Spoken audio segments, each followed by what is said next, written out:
All right. Hello and welcome. My name's Des Richmond, and my co-host today is My name's Aisling Richmond, and I am Des's sister. yeah. So we're calling this Conscious Chats. So we had the idea, and we were often having quite frequent chit chats about all things reality, consciousness, personal growth, spirituality based. And we thought, why not actually record this? Because some of this is pretty good content, and we thought it could be helpful for others as well. So the idea come about, and I'm delighted. Maybe we'll just introduce ourselves a bit, just so people get a bit of an idea of who we are before we move on. Des Richmond, and I started my kinesiology practice about 2009. And I've been seeing clients on a one-to-one basis since then, and I've been teaching that on and off as well. And that's kind of a health-based model of alternative medicine to be classed, but it deals with physical, biochemical, structural, energetic, and emotional imbalances.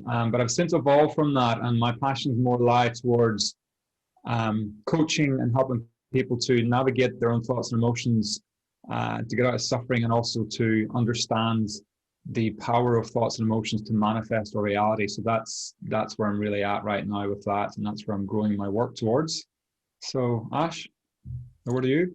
Yeah, so similar to Des in some ways, really, really fascinated by personal development, therapy work, transformative practices. My own training is as a yoga teacher, somatic therapist, did some training in shamanism, meditation as well. And I'm currently doing a doctorate program in psychology and transformative leadership. So looking at how do we engage in inner evolution to help kind of shape the world around us in the way that we'd like to see happening. So very much, how do we move from unconscious reactivity into being creative human beings and creating the kind of world we want to live in and share with each other and the planet. So, yeah. I'm excited even hearing that. I'm like, where do I sign up for your courses? I'm like, I need more of that. Great, lovely. This is the first one of these series of recordings, and I think our idea was to have it on awakening. So maybe we'll share our own sort of perspective on what awakening is. For me, I'll go into, maybe you as well, like what that was like for me, like my awakening process. Like I believe it's still ongoing. I don't think it'll ever end, but the real kind of first time I could name an awakening process. And for me, the first phase was really waking up and starting to tune into the deeper emotional states inside of me that I had denied and suppressed, that started to push through quite painfully, that I needed to deal with. And all that led to, which was stepping into the world of spirituality and non-conventional kind of psychology and emotional approaches rather than just the clinical stuff. So for me, that's awakening. The first stage for me was just, wow, there's stuff on my body that's really impacting me emotionally, and I've been struggling with it for years, and I have to face it. That was the first phase. I'll go on and later on to different levels of awakening that I now understand, but that was the first one for me. Would you like to share what it might be for you, Ash? Sure, bro. I'd say that was my entry point as well. Just to say as well, like, having grown up with you, you were always kind of questioning. And you're always just kind of like, hang on, like, what we see here, is this all there is? What if there's more? So I remember that about you even as a kid, you know, you just had this inquiring mind, and you never took the sort of, you know, surface level reality for granted. So there's a memory of you growing up. And you know, we've so much in common, I think, about our own, you know, journey with this. And similar to you, bro, like, I guess in my 20s, just really a lot of suppressed feelings started bubbling through to the surface, really, like, kind of a lot of suffering in my late teens and 20s. It showed up as depression, sometimes as panic attacks, you know, found it quite uncomfortable in social situations, could not have any sense of direction about, you know, where I was going in life or even felt capable of doing anything. So I think my inroad was actually been pushed to begin to look deeper through the experience of suffering, you know. So I really started on that when I was about 28 properly. I'd kind of dabbled a bit before in meditation and yoga and was interested in psychology, like you said, alternative psychology. But I'd say around about 28, 29 was when it really started to turn for me. Yeah. Yeah. Yeah. Yeah, it's interesting you mentioned that. Thanks for sharing. But it's also interesting you mentioned, you know, like stuff about me, because like while I named that period where I first had to start doing therapy because the emotions were pushing up, I think maybe expressing this, some people can relate to this, maybe a lot of people can relate to this. But I remember growing up just having this, as you said, this questioning, just kind of like, what is this place? What is this reality? What am I? You know, and I remember having stark experiences, and I understand them now, but back then when I shared it with people who didn't understand, I had this quite a bizarre way of, a sense of knowing that, why am I inside this body and everyone else is outside there? Why does it feel separate, you know? And that was just like something that just felt off to me. And now I understand why. Is, you know, and the bigger picture is because that experience of being separate is a form of disconnection and connection to whatever you want to call it, the greater sense of ourselves, or our greatest being, which is everything around us, is what we seek. It's connection inside of us and others. So I think that's always within us. For me, it's like a homing beacon that's always niggling at us, saying, you know, come on, more, bigger, greater, better, fuller, happier, you know. Yeah. So I think it's probably in everyone, to be honest, if we really listen, you know, we really listen to ourselves. So yeah, so maybe we'll actually, do you feel like, you know, get in a bit more depth into, you know, awakening, you know, what that process was like for you in more depth? You want to go for that? Sure.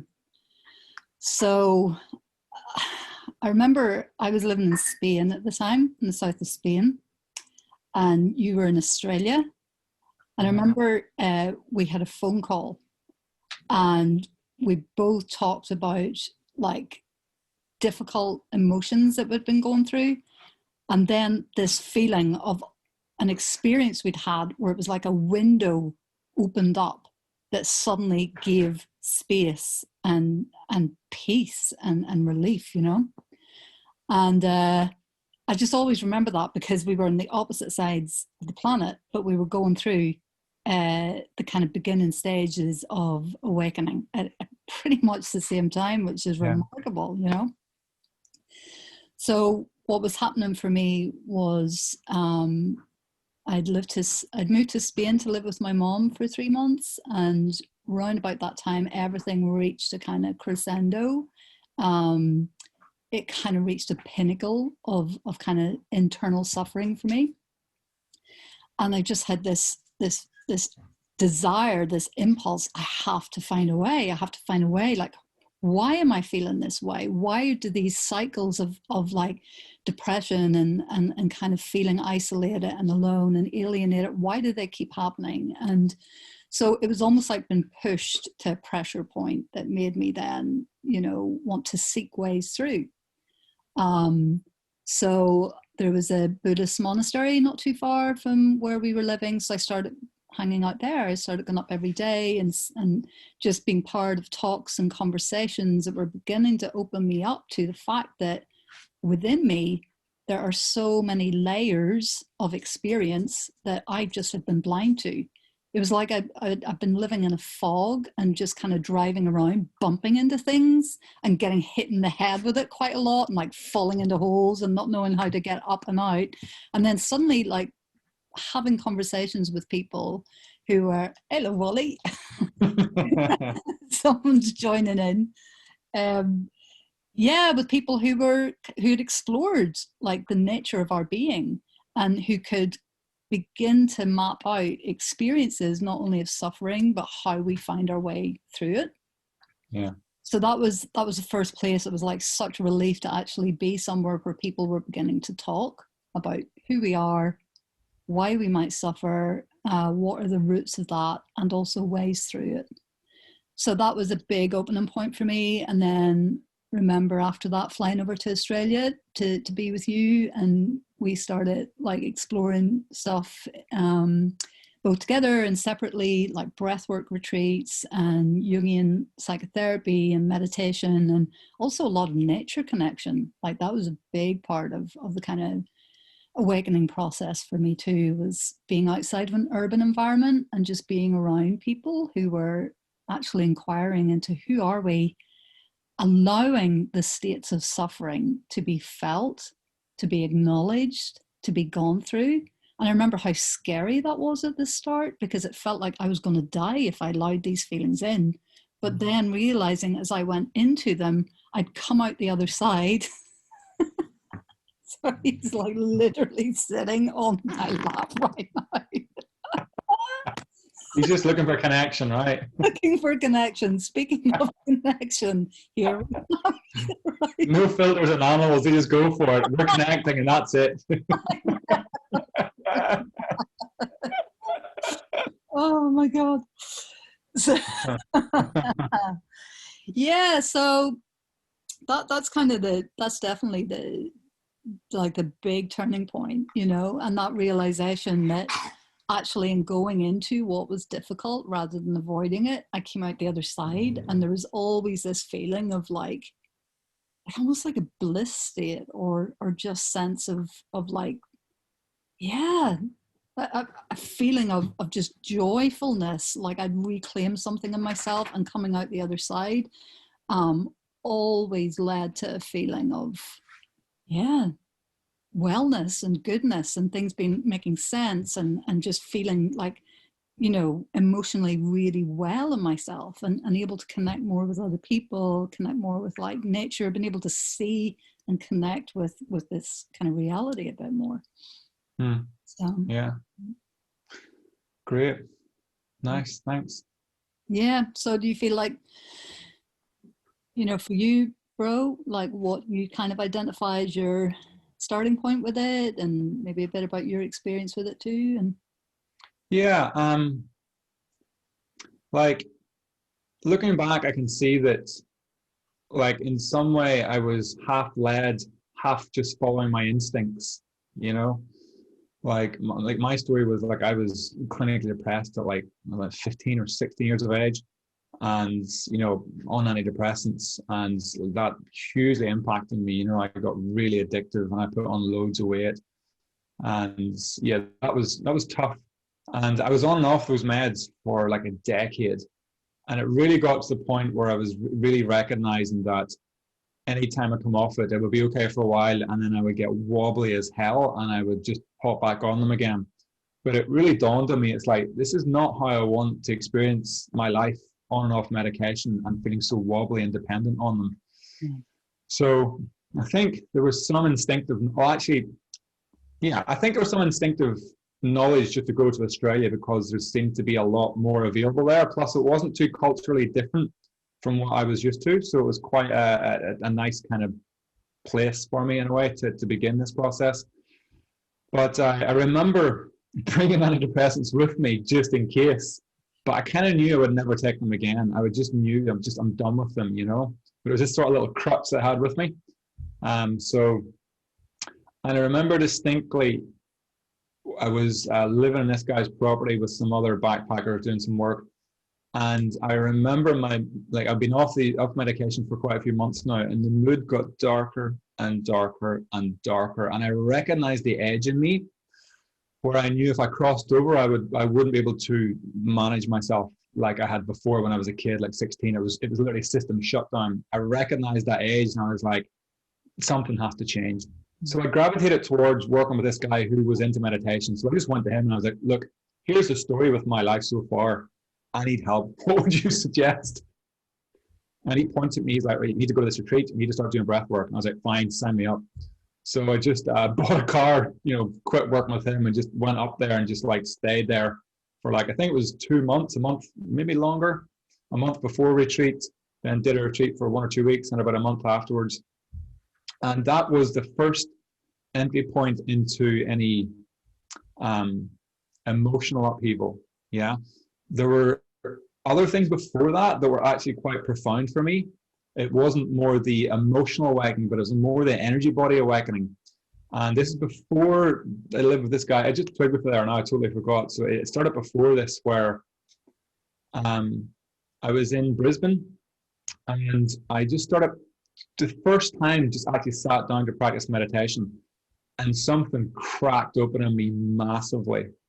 And it's kind of, I'm kind of a little bit vulnerable sharing this, because it's kind of like I'm coming out of the closet in terms of experiences that I've had, but I got to be honest. Because a lot of things we might share when you start a spiritual opening, or even an opening emotionally without even realizing it's spiritual opening, is you'll have alternative experiences that won't make sense to people. So for me, I remember sitting in Brisbane Library. It was very quiet. And I was doing this little guided meditation, and something just cracked open in me, and energy started to flow through my body like a few thousand volts of electricity. And I stayed with it for as long as I could. And then I had to shut it down when it got too intense. And then as soon as I stopped that meditation, I remember thinking, this library is really noisy. And I was like, I got to get out of here. And it never twigged with me what was happening. So then I got out of the library and walked down the street, and this guy walked past me. And he wasn't saying anything, his lips weren't moving, but I could hear chattering coming from him as he walked past. And I didn't know what the hell that was. And later that night, I did a little bit more meditation again. And I was just looking at this tree, and I just was able to see the energy around the tree. It was just a beautiful, vivid neon colors around the tree. And I was just like, wow.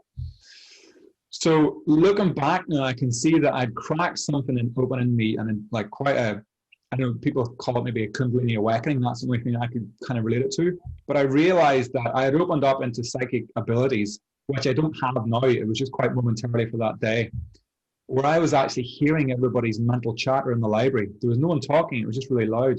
And the guy walking past me in the street, I could hear his thoughts. He wasn't moving his mouth. And I had no belief system for this. So I didn't register it. I was just, didn't know what was going on. But looking back, it took me a few years to dawn on me. It's like, oh my God, I was hearing people's thoughts. Yeah. So that was the first kind of real profound shift. And that was like the opening up of the energy, almost a reawakening of the emotional body. But then like, I went to that retreat and I started doing work, and it just cracked open this well of suppressed emotion, like pretty much like traumatic experiences happened to me, as you know, throughout my previous life, previous time in this life. It all had been suppressed, and it was just pushing through, Yeah. And that was intense. That was a very intense. I would have waves of agony. I think you remember being there with me. You came over because you were actually like afraid for my well-being, and my family were. But on some level, I knew I was okay, but I was also kind of going, oh, fuck, at the same time, It was so intense. But, yeah, I also remember there was a few points where it got so painfully, agonizingly intense that I was on the verge of suicide. I felt that edge in me, But I remember something in me, and this is what I attribute to me still being here, this survival kind of power. Something in me went, no, that is not an option. And I just went for whatever I needed to do, just therapy, retreats, meditation. I just really hit the ground running with it. And that's what saved me, that decision to go one direction, not the other. Because the suffering, I see now why people choose to end their lives, because suffering can be so intense. And if you don't know there's a way out of it, you will find any way out of it, So if anybody's listening to this and is in a lot of intense pain, the only thing I would say is like it's making a choice, and that there are ways out of your suffering. And I would love to make kind of emotional well-being as normal as going to the dentist, as normal as that. The only difference is most people don't realize that like dentists exist in terms of like therapy and spiritual practices and stuff, So one last thing I'll say on that, the awakening process for me, which could be a bit beneficial hopefully for people to hear, is that like I think I went to Australia to get as far away from anyone who knew me so that I could do some work on mental health. I actually detest that phrase now, mental health, because it comes preloaded with so much stigma and weight and judgment, whether you're conscious of it or not. Yeah. I remember like my mum saying to me, you should go get some help as a kid. And I was freaked out in case someone thought I was having therapy, you know, the whole kind of screw loose kind of thing, especially in quite a small kind of tribal community kind of setting in rural Ireland. You know, it was a big no-no for me. So I'd love to reterm it emotional health, because really it's not the mind, it's the emotions that are the core. Yeah. It might start in the mind, but the emotions are where it's at. So emotional health is the term I'm coining to kind of birth a new movement, you know? So we all get to realize, look after your emotions. It's not about your thoughts. You're not crazy. You're not losing your mind. You've just got stuff built up that just needs to be emptied out. There we go. Just to, yeah, thank you, bro. And, you know, just really appreciate you naming like that depth of suffering, and, you know, like how hard it can be to name those edges of like, yeah. you know, holy shit, I feel suicidal, or I feel on the verge of craziness right now. And, you know, and also to say, I remember us having such fun when we were together there as well. We sort of went through the whole spectrum of like, you know, into the depths of like the pits of kind of the darkness, but also, you know, I just love that as well about you, that we also had times where we just really found the laughter in it too, and found the humor, and kept each other going that way as well. Yeah, I think that it's a real resource though. You know, I personally think that we know about more about that word resourcing now. We'll maybe go into that in another episode, but it was really, humor has been a lifeline for me to keep me going. Laughter, fun, joy, you know, yeah. So that was just one thing I wanted to reflect back, but also just to say as well, you're saying, you know, it's part of your passion is to re-centralize emotional well-being. And I totally get you around that phrase mental health. I think it's loaded. I think it has so much stigma. And also it locates it in the mind, mental. Yeah. It's a whole person experience. It's connected Absolutely. to your body, your emotions, your sense of belonging in this world, you know, so it's not just this mental state. But just to say as well, like, what I hear you talking about is reclaiming how humanity has kind of lived for thousands of years, which is allowing the emotions to be moved through us. And indigenous cultures, they live this way, you know? If there was a death that happened, a tribe would get together and they'd grieve for a week. Or if, you know, there'd been a trauma, they'd dance it out of their bodies, or they'd get together and they'd meditate. And so there were ways that humanity has lived where this has been intrinsic to our well-being, you know? Yeah. We've just kind of forgotten that in the past few hundred years under the kind of, you know, post-industrial world that we live in, which is so kind of head focused and outer world focused and achievement and success and money and economics, etc. So we've kind of lost the interiority of ourselves, but it's not always been that way. It's actually been a natural state for us to live in, you know. So I just wanted to share that as well. Yeah, absolutely. And one thing that I heard a long time ago that really sat with me is that like I see a lot of clients that, you know, they struggle with feeling their emotions, and I get that. It took me a long time to feel okay, even to let emotion come in the safety of a one-to-one therapy session, you know. So thankfully now I can dip in and out with like ease, you know, with like just at will. Thank God, you know, that's a muscle that I've worked. But I see a lot of clients, and you can see the struggle and almost apologizing whenever they're emotional. I'm like, this is why you're here. It's like going to the dentist and apologizing for having a sore tooth. You're like, this is the purpose in being here, you know. But I know the reason behind it. It's because like being emotional is seen as weak or wobbly or defective or having a breakdown, and it makes me so angry that we actually have this inbuilt in us, you know. That's hard in our society. Yeah. People not only have the experience of like emotional distress, but then the perception on top of that, which is something wrong with me, you know, this means I'm not okay. So it's like a double whammy, your initial suffering and then the judgment on that suffering. And so it can make it so much worse. So yeah, I like what, just to kind of pick up on what you were saying there, bro, that in having gone through those processes enough times, that you now can track and notice what's happening inside of you, and you can move through it like pretty quickly, you know, compared to like in your 20s when it might have taken weeks or months or whatever. But that thing of the more that that's allowed, the more we can allow ourselves to go there and learn the territory and trust in that flow of emotions, the quicker it begins to turn around. Yeah. So, yeah, absolutely. Yeah. But I think as well, it would be helpful to maybe even reframe, share my perception of emotions now. Mm-hmm. So firstly, the thing that I really want to say is that like emotions are a biological function of the human body. Mm-hmm. You know, like the analogy I use sometimes with clients is like, if you're going to vomit, it might not be pleasant, but you know your body's getting rid of something that it wants out of your system. Mm-hmm. And once you let it happen, the tummy ache is gone. And there's no shame around that. It's just like your body's going, what you just ate, I do not want it. It's coming out whether you like it or not. Yeah. And when we don't let that happen, we get a tummy ache for a long time. Yeah. Same with emotions. When we're suffering, it's our body literally communicating to us, you need to let this out. You need to let this move. Yeah. You know? So when you think about, sorry, bro. Yeah. So for me, there's two different paradigms to look at. The one is the one that I was in, which is there's something wrong with me. It's not okay to be emotional. It's weak to be emotional. Into emotions are a biological function, and they're actually communication from your body to say this needs attention. But also the realization that it's actually a growth point.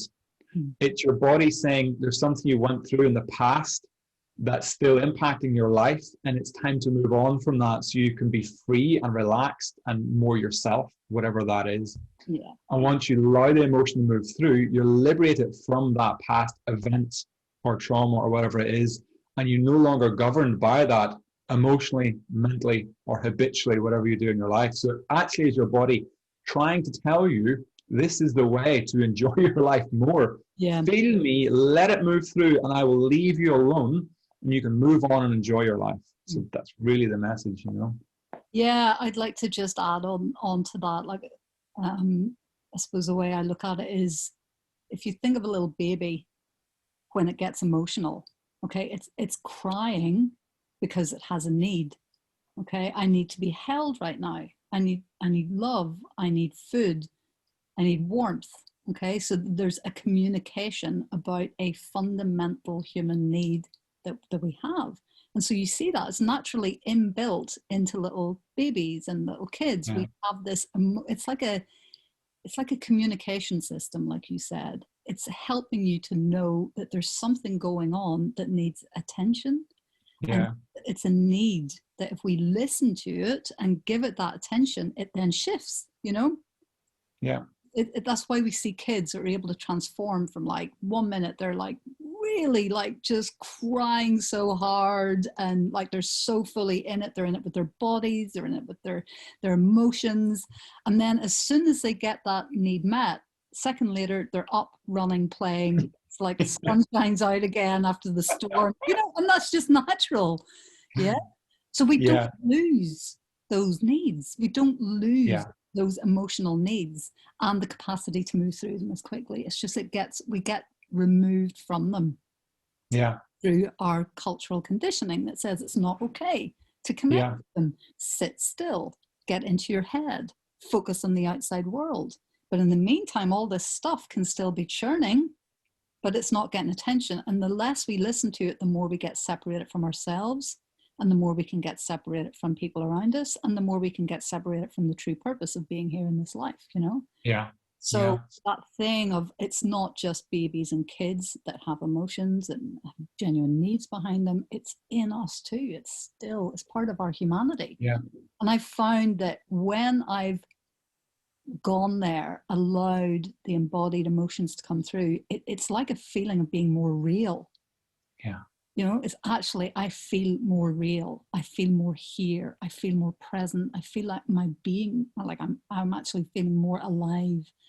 And as I do that, I can then sense and feel the aliveness in other people. And because I've gone there into my emotions, it means I can be more sensitive to other people, can take them in more, and can tune in to how other people might be feeling. So it kind of gives this sense of connection, not just to oneself, but like to other people and to, you know, to wider life, I'd say. Yeah. Yeah. Yeah, it's for me, it's the journey I've always been looking for, you know, like yeah, I think like on awakening, I'd love to share that, like, I now see like a bigger, broader picture of why things happen. I also feel that like there's a grander scheme of perspective that we can access if we just even entertaining the idea of it. In that, I mean, firstly, I like to acknowledge and recognize that there's an intelligence that runs the show, you know, much greater than my, you know, tiny little brain in relation to it, you know, but it's also part of my brain, you know, so I'm intrinsically, it's part of it. I'm feeling separate from it at the same time, you know, paradoxically, all of those. So unpack that statement. So, you know, just to kind of name that there's an intelligence that runs the show, like, you don't need to look too far to realize that there's more happening behind the scenes than we actually know yet. Like, why does your heart beat? Why does the brain act the way it is? Why do trees grow in a certain direction? Why do trees even grow? Why does anything grow? What's making that happen is what I'm trying to point at. There's an intelligence that's just running the show. And I believe that like that intelligence is kind of, from my perspective, like I've touched on it and hit certain states where I connect with it and it's awesome, but it's like 99.9% of the time beyond my intellect's ability to fathom. But what I now see is that like there's some grand plan scheme, and that the things we go through are kind of not predestined, but it's kind of like a general journey direction. And like for me, my desire was always understand this reality. And I fully believe we're in the midst of another revolution or evolutionary phase where we hear about humanity waking up, and this is what I really want to talk about. And as I say, we'll hopefully go into these in future sessions, different levels of waking up. The first one we're addressing here is just emotional waking up. But I feel that there's like an unfolding kind of story theme that's happening, and the phase we're at now is more and more and more and more people are starting to wake up in terms of they're doing the emotional work, they're investigating spiritual texts and spiritual ideas. And I can see now that my kind of journey was part of my life path. It was going to happen. You know, I probably just resisted it for quite a while. And I now trust in that a bit more, in terms of the awakening process isn't necessarily, it can be this way if you want it to be, which is just like get yourself fixed and get into life again. Or if you really want to, with me it's sort of off that way, just help me, get me out of this. But the more I engage with the emotional upheaval and the understanding and the awarenesses and the truth about reality, the more I just want to know. And now I see that like there's an entire operating system available to us that we're not utilizing as human beings, you know, in terms of our thoughts and emotions and our states of awareness. Like there is immense power in us. And I can see that in terms of our consciousness creates reality. I see that very clearly. And I just want to touch on that, but also that'll bring me full circle back to helping in the awakening process. For me, another step is not just the unfolding of the emotions, but beginning to become aware of where you are triggered. If you haven't heard trigger before, you know what it means, Ash. It's believing, unconsciously triggered, believing that your suffering is caused by someone or something outside of you. So that's another level of awakening. I'm angry because you said this. I'm afraid because I don't have enough money. You know, and for me, this great power in recognizing that the external is just reflecting your internal reality. And to unhook those two, you reclaim yourself from your own creation in a way.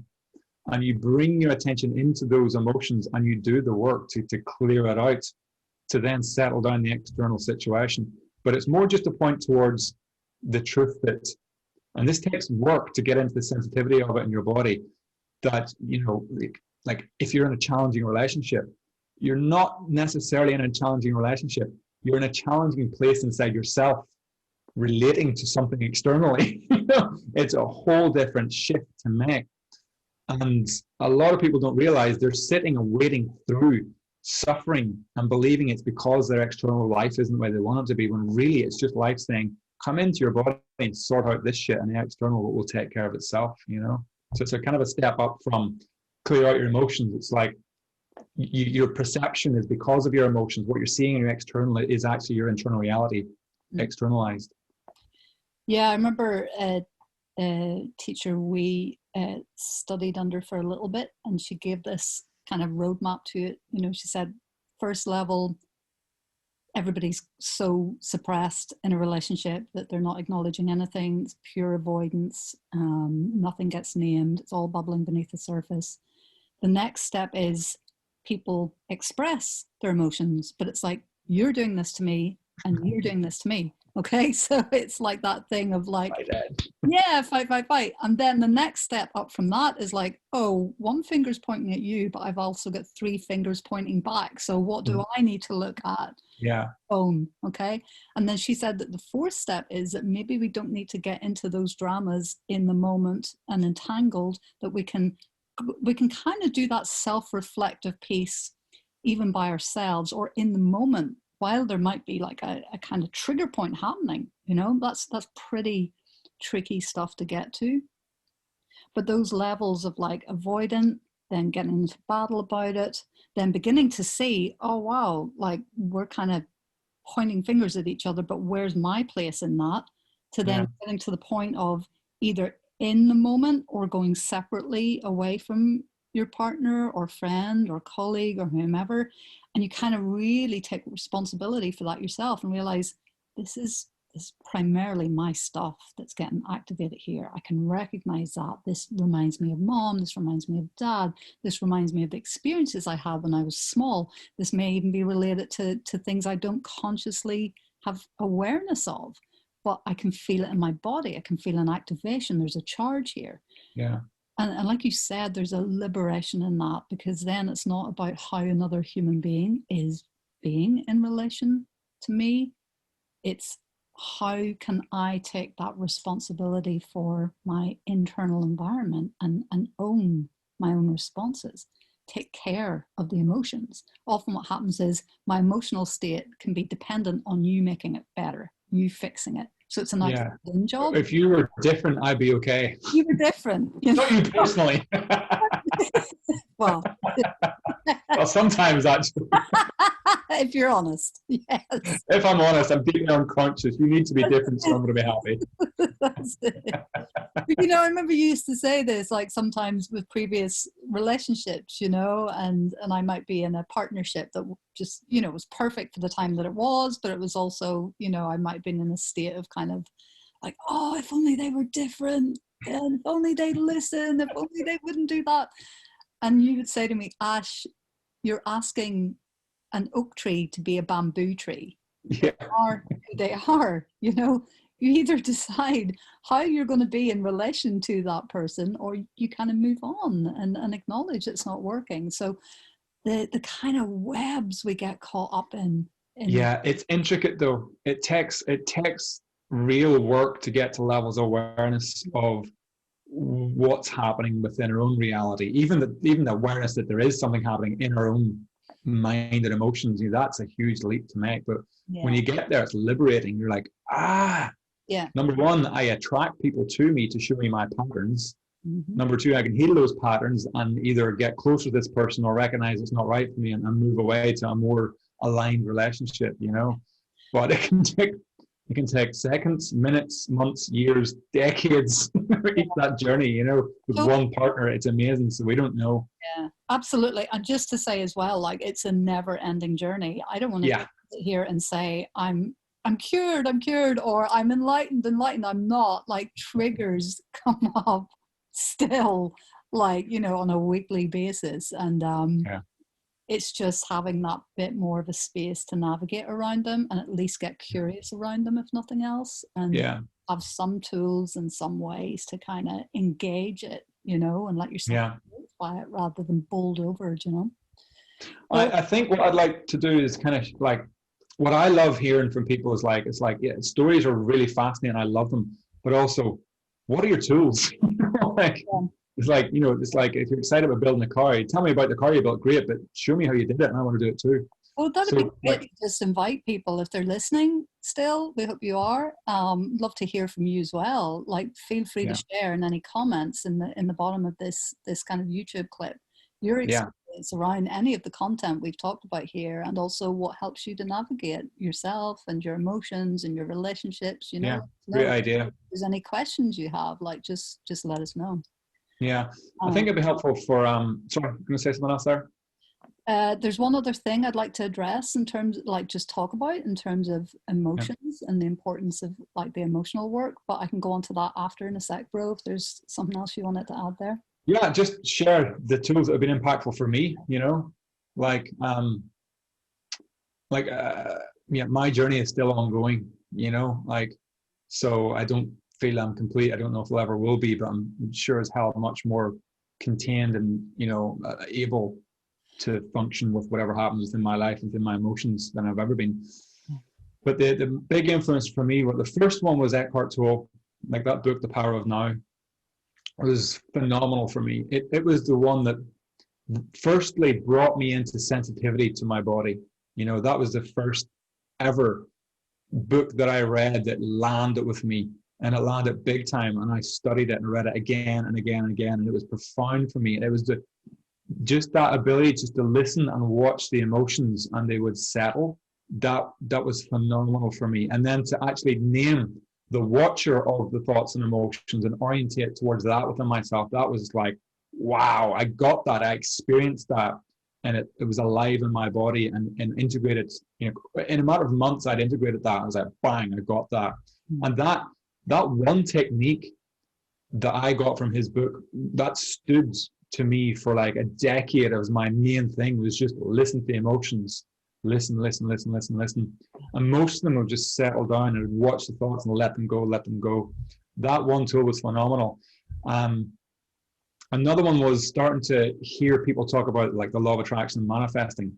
That was another phenomenal one, because things would show up in my life that would trigger stress in me, and I'd be like, shit, I am low on money and I am freaking out. But recognizing that that was a reflection of my own emotional state allowed me just to surrender off those thoughts and emotions and relax myself. And then the financial situation would literally just take care of itself. And that was the second massive tool for me to allow me to gain stability through the trauma that was still in my body. Yeah.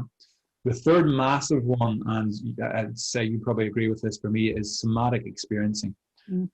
That was kind of, this is for me, this has been the creme de la creme of get in, get your work done, you know, and to do it in a safe way. Like I had thrown myself headfirst into multiple retreats, therapies, practices, just with the desperation of trying to get the hell out of suffering. And lots of it really worked, but it was a struggle, and it was wobbly, and it was ungrounded, and it was kind of dangerous, some things I did, because it was quite unbalancing, to the point where I was like, whoa, this is too much for me. Mm. But when I started doing somatic therapy, the first thing it showed me was like, you got to feel safe to get into stuff. And it showed me how to do that through tools that you'd know is called resourcing. That was transformational for me. And then secondly, to track and trace the emotions as sensations, that was phenomenal for me, because subconsciously, I could see that I didn't want to face that shit. I didn't want to go there because it was so dark and so difficult to face, that I couldn't actually face it until I had that missing piece of somatic therapy. Its structured approach and careful, bite-sized, you know, engaging with the heavy, dark, difficult material. Yeah. And that has allowed me to dive into places that I am glad I never went without those tools, to be honest. Otherwise, it probably would have, you know, annihilated myself. It was that intense, the stuff that arose within me. So yeah, that's been phenomenal for me, you know, absolutely. And the last thing I'd love to say about that is, yeah, that's the thing I forgot. The realization that the subconscious mind doesn't want to feel fear because it starts to think there's something to be afraid of. It's still semi-identified with it, whereas somatics would take it into, instead of fear, talk about it as sensation, buzzing, tingling, wavy. And all of a sudden, I didn't want to be with fear, but I could be with buzzes or tingles or waviness in my body. And I was like, mind blowing, I get it. I can be with these sensations. And that's allowed me to start to navigate myself after, I need to say, after multiple sessions and retreats of somatic experience. And I can now do that fairly well myself, but I will do it with other people too. So those have been my influences. So yeah, if you'd like to share yours, it'd be nice to hear.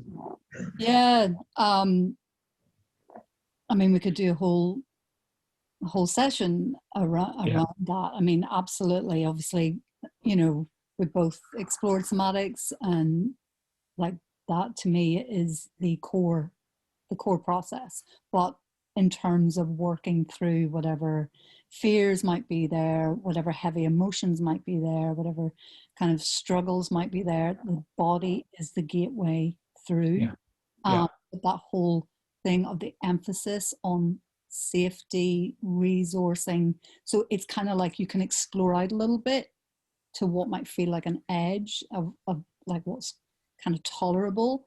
And then if you feel, oh, this is getting too much, you can bring it right back, resource, and then you're like, oh, it's like taking a breath. Okay, I can kind of settle again, you know. So I'm amidst the storm. Diving in, you're allowing yourself to go out and back in a way that feels manageable. And so I think like the somatics work is bringing a huge amount into the world of therapy and spirituality, because like you said, it can get so ungrounded, it can get so overwhelming.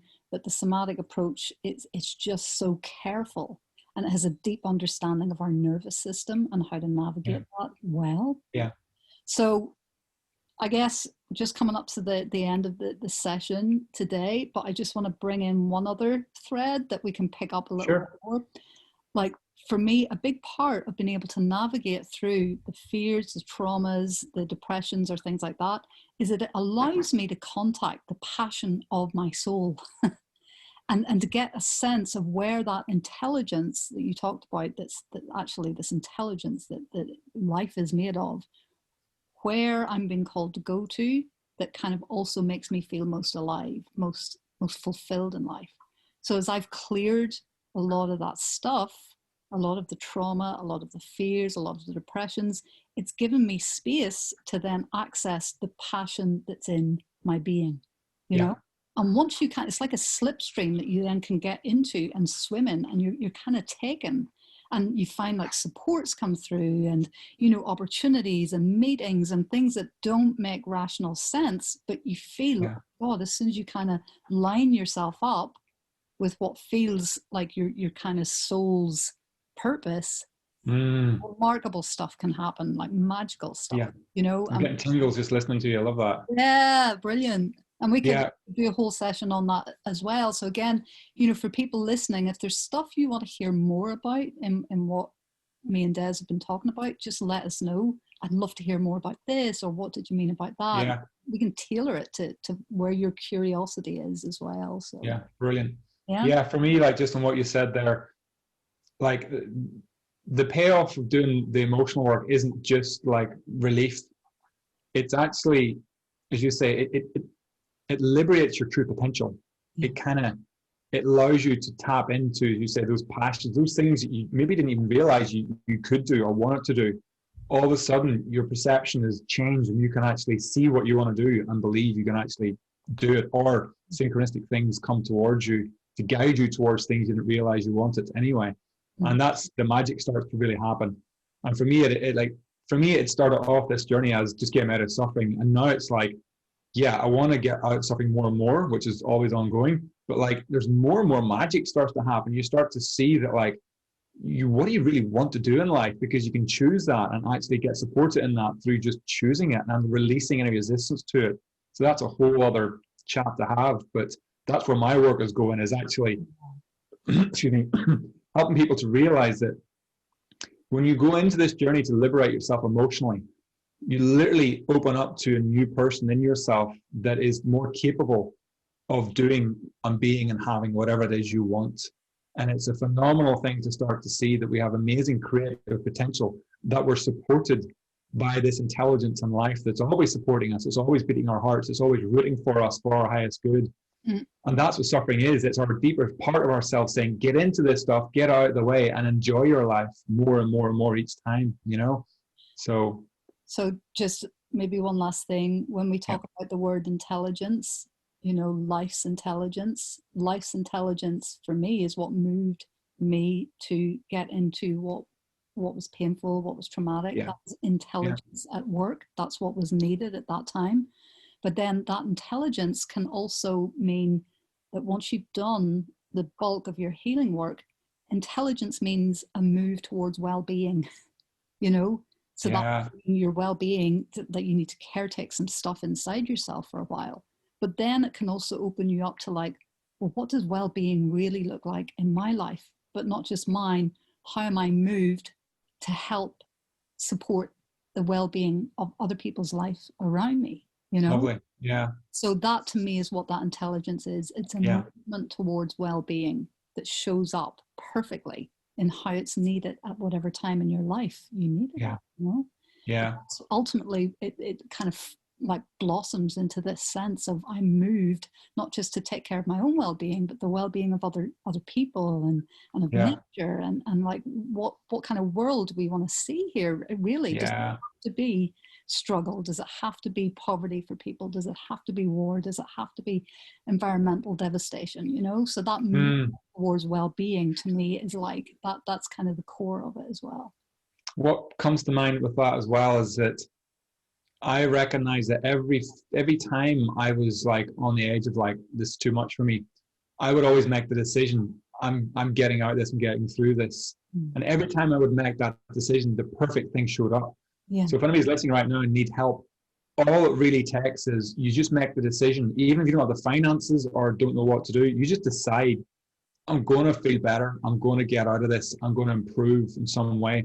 And once you just make that decision, stick to it, life will open doors for you. It's happened for me every time I've needed something. I've had clearly decided, no more, this changes, and something always pops up. So that's just the reflective nature of our choice. Life reflects back to us. Whenever we clearly direct our intention, we're supported. So you don't need to know what to do. It'll come to you. Yeah. And just to add to that as well, like, I guess my experience of it has staying close to the need, staying close to the feeling, you know, and really like that has been what has led things, helped come my way. It's just feeling this way. Oh God, you know, whatever intention you want to set, acknowledge it. Help acknowledging it, like being present to it, is like a powerful thing, to be present and see what comes your way from that. Cool. Okay. Great. Lovely. So hopefully this is the first of many. Enjoy this. I love talking about anything personal growth, spirituality, and I think it's time to step up and share what we know. And I welcome more of this. So look forward to more topics. So absolutely. Thanks anyone that's listening. Yeah, thanks a million. Thank you, Des, and thank everyone who's been listening as well, and sending love out to everybody. Great. Thanks, Ash. Chat to you soon. Lots of love. Lots of love. Bye.